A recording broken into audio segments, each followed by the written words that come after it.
Hey guys, wanted to make a simple point in this live stream. The other night, I was having a discussion with a guy about religion and the utility of religion, and we were discussing. He basically brought up one of the typical utilitarian arguments for religion, which is that without religion, people will descend. A video, religion and restraint. The idea that religion is needed because otherwise people won't be moral, right? It's a pretty simplistic argument, and it's not true. But regardless, I wanted to talk a bit more about the argument that we need religion to be morally restrained and to act virtuously. And it's a common utilitarian argument raised in favor of religion and the belief in God, et cetera, et cetera. You know, it doesn't come from a bad place. It's totally a moral restraint. And it's better from use to keep society ordered. I don't believe that religion is any kind of necessary thing. I think it's useful for them.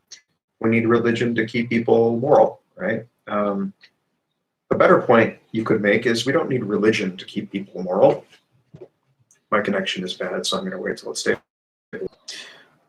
We don't need religion to keep people moral. His point was that, yeah, we need religion to keep people moral. A better thing to say, or a better point to make, is that we actually need ethics to keep people moral. And we don't necessarily need religion to keep people moral, although ethics is a component of religion. Ethics is probably sufficient in of itself. So the point that I made, this guy making the argument that religion is necessary to keep people moral, is why do we need laws? And laws seem to restrain individuals. Laws seem to work to keep people in order behaviorally, and laws seem to work to preserve a kind of public peace and incentivize, through the threat of punishment and deterrence, better behaviors and better choices and beneficial forms of inaction, like choosing to not commit certain acts, which we societally deem as unethical and sanction with the label of illegality. Now, I don't see why this isn't a perfectly good debate response. Yeah, to keep people from acting that we would need morally, and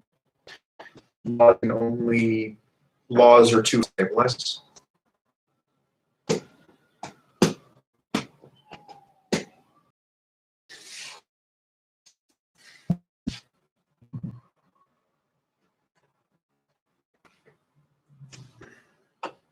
The point that I wanted to make.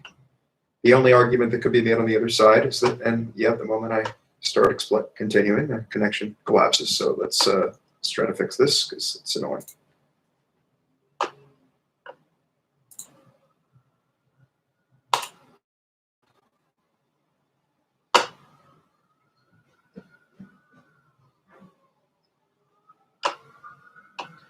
Yeah, the only argument that could be made in response is that laws aren't sufficient for certain private behaviors that would be morally, socially, and personally disadvantageous.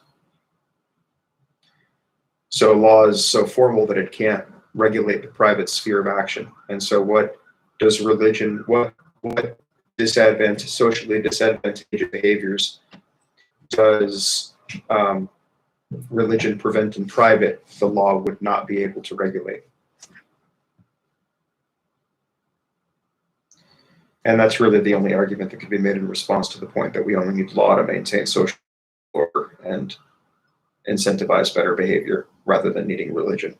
Really, like we need religion, we just need a good set of ethics, a good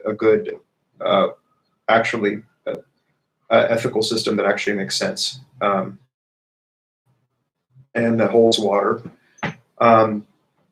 And right, yeah. So that religion is necessary to keep people from behaving immorally or from acting in socially and personally disadvantageous ways ignores that for centuries we've also had something called laws, which have preserved order and public peace pretty well, relatively well. They're laws of social technology, which accomplishes the goal of producing more order and behavioral stability. And law seems to have done that. Well, you can't make any general statements like that, but it's just a fatuous argument on the other side that religion is needed to produce that or accomplish that goal of incentivizing better human behavior when law seems to be perfectly adequate. Although, as I said, the limitation of that argument is that laws are formalized and they can't really regulate the private sphere of action. So religion may be argued to be necessary to regulate and better human action in the private sphere, which law can't regulate, which I think is a compelling counter to just restrain any kind of divine punishment. Right? People are restrained because they want to self-preserve, and you know, we don't only act in our own interests or in the interest of a better world and a better society simply because we fear punishment. There are other reasons that we might act in those types of socially advantageous ways, rather than just out of fear, which really doesn't seem to be a very effective motivator in the long term. Although it may be a perfectly effective motivator, I could be wrong about that. But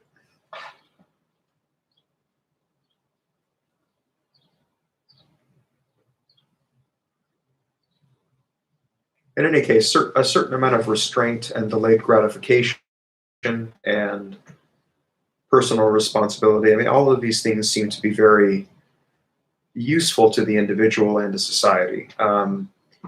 But the idea that religion is necessary to, a set of parables, stories, rituals, proverbs, that particularly is what is necessary to motivate people to act with a sense of social responsibility is, to me, kind of it's an attempt to grab at a justification for an institution that has mostly been outpaced both by scientific and technological advancement and advancement in thought. So I'm not exactly sure why religion as an institution still manages to cling on. And I think it's mostly because it provides a certain amount of easily accessible meaning. It provides a shortcut to existential peace, maybe, if that's a way of putting it.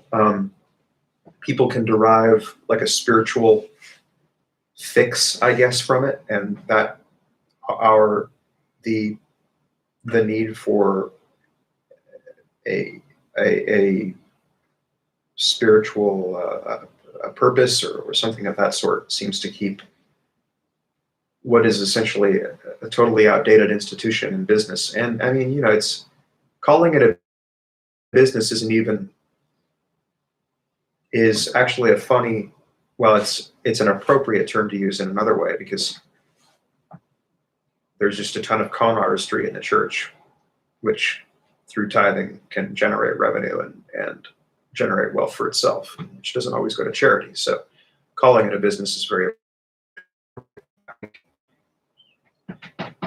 legally it's not considered a business because then it could be taxed.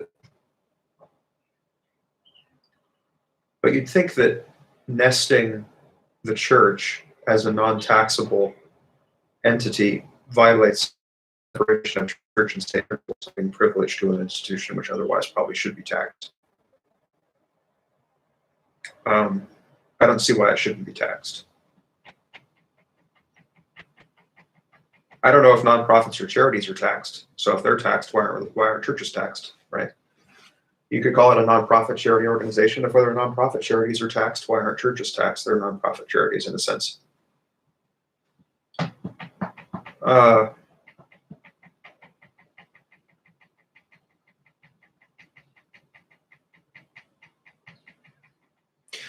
Anyway, not a very complicated point to make. My only point was that religion has utility. I think that's inarguable on some level, but whether it could be replaced with something that provides even more utility in the same way, it's probably totally possible for that, or a replacement of that kind to be initiated incrementally. And then furthermore, that religion is not needed to make people moral. Ethics is needed to make people moral. And the more sensible and the more straightforward and the more understandable and logical the ethic of action.